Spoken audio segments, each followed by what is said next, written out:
क्या क्या है 433 गुणे 456 गुणे 403n। इसको गुणा करने पर जो इकाई अंक मिलना चाहिए वो n+2 मिलना चाहिए। और तो n का मान क्या होगा, ऑप्शन दिया गया है 1 8 3 6। तो n का ऑप्शन दिया गया है तो n+2 क्या होगा, पहले हम लोग ये भी निकालें। तो 3 मतलब 10 का 0 5 और 8। अब यहाँ गुणा करें 3 से 18 में 1 से गुणा करेंगे तो 8 आएगा, नहीं आ रहा है। 8 में 8 से गुणा करेंगे तो 4 आना चाहिए, लेकिन आ रहा है 0, गलत है। 3 से गुणा करेंगे तो 4 नहीं आ रहा है। 8 में 6 से गुणा करेंगे तो 48, यानी कि n का मान 6 सही होगा। n का वैल्यू दिया गया है 1 2 3 4 5 का स्क्वायर प्लस 1 2 3 4 5 प्लस 1 2 3 4 6। तो रूट n का मान क्या होगा, 1 2 3 4 5 मतलब इसको t मान लें तो t square plus t plus t plus 1, यानी कि t square plus 2t plus 1।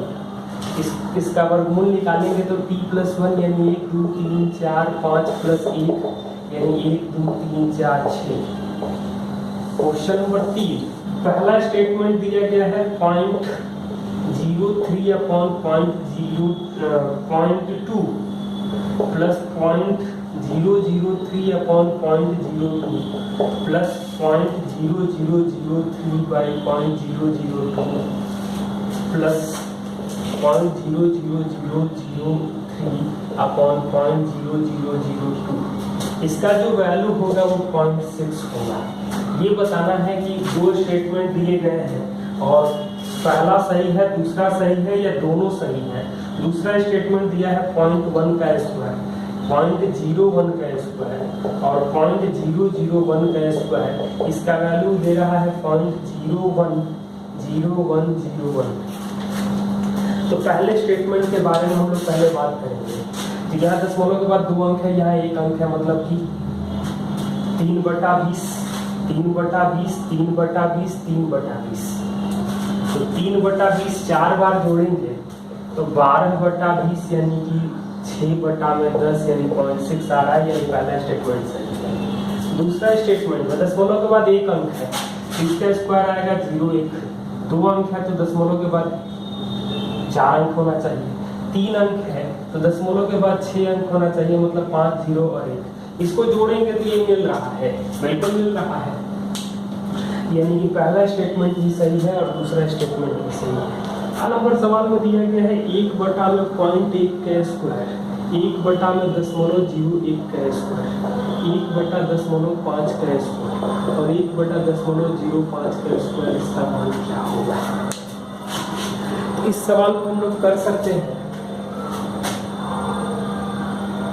Square है, 1 से तो कोई मतलब नहीं है। 1/10 का स्क्वायर मतलब 100 आएगा, ये 100 आएगा, ये आएगा 4 0। 1.5 का मतलब 1/2, 1/2 का स्क्वायर मतलब 1/4, उल्टा हो जाएगा तो 4 हो जाएगा। 1/20 यानी कि ये तो आ जाएगा 400, 20 का स्क्वायर। हम जोड़ेंगे तो क्या आ जाएगा, तो 4 0 5 0 1। पहला स्टेटमेंट 1 + 1/2 1 + 1/3 1 + 1/4। इस तरह से हम लोग जोड़ रहे हैं। 1 + 1/998 बड़ा है 497 से। और दूसरा कंडीशन दिया गया है 14.3/4 प्लस 5.1/4 माइनस 2.1/2 बड़ा होगा 11.1/8 प्लस 12.3/8 माइनस 7.1/4। ये बिल्कुल क्वेश्चन नंबर 3 की तरह है, 2 क्वेश्चन करना है। तो पहले क्वेश्चन में हम लोग पहले वाले पार्ट में हम लोग कर सकते हैं 3/2 4/3 और लास्ट स्टेप आएगा 999/998। कटने का पैटर्न क्या मिल रहा है, मतलब मिलेगा क्या हमें 999/2 मतलब 499.5 बड़ा होगा 497 से, यानी पहला वाला स्टेटमेंट सही। दूसरा स्टेटमेंट के बारे में हम लोग बात करें तो फ्रैक्शन में 14 5 19 में से 2 घटेगा 17 1, मतलब 17.1/2 ये साफ साफ दिख रहा है। 11 12 23 23 में से 7 घटेगा तो ये आ जाएगा 16। 1/8 3/8 4/8 मतलब 1/2, तो ये 17 से ज्यादा है, ये 16 कुछ भी आ जाए, या वैसे आएगा 16 लेकिन 16 कुछ भी आए तो ये बड़ा है, यानी दूसरा स्टेटमेंट भी सही है। 6 के पहले सवाल में दिया गया है 3/110 छोटा है 9/308, छोटा है 9/8 छोटा है 7/225 से। और दूसरा स्टेटमेंट दिया गया है 99.1/7 99.2/7, इस तरह से 99.6/7 का मान 279 होगा।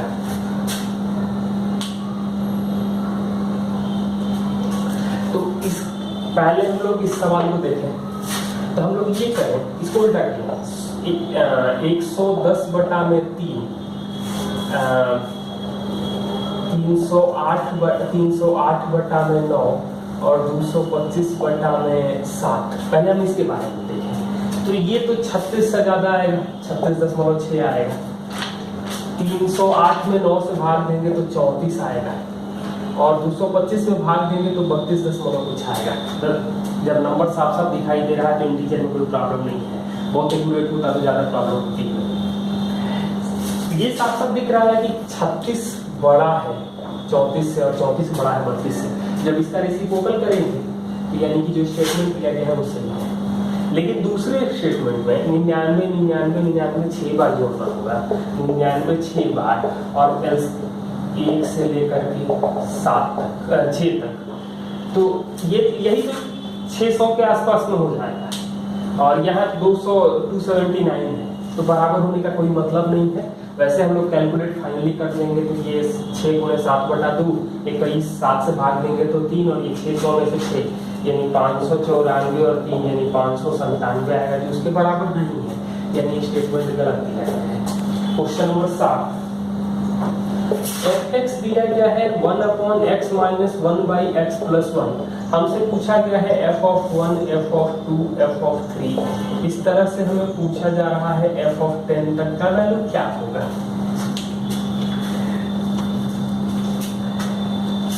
1 पुट करेंगे तो आएगा 1 - 1/2, 2 पुट करेंगे तो 1/2 - 1/3, और 10 पुट करेंगे तो 1/10 - 1/11। कटने का सीक्वेंस कुछ मिल जाएगा, बचेगा क्या 1 - 1/11, यानी सॉल्व करेंगे तो 10/11 आ जाएगा। n = 4 का पावर 11, 4 का पावर 12, 4 का पावर 13 और 4 का पावर 14। तो n के कितने पॉजिटिव फैक्टर होंगे,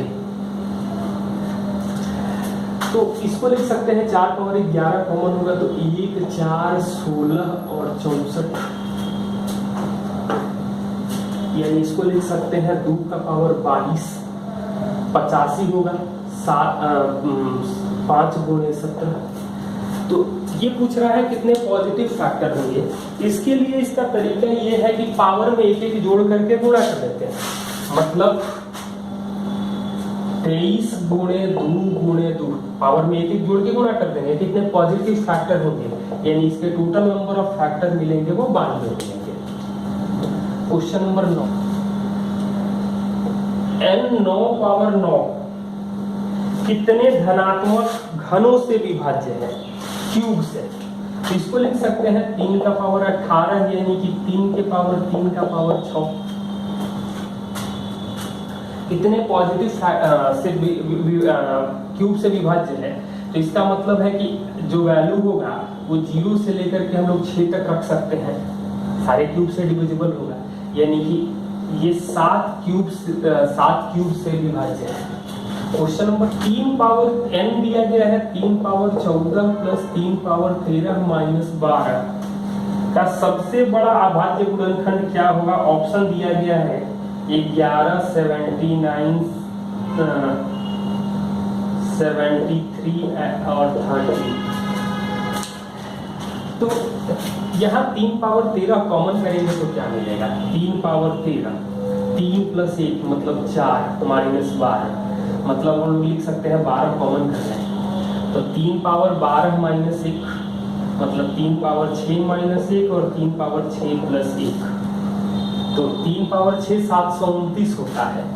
728 और ये 730 होगा।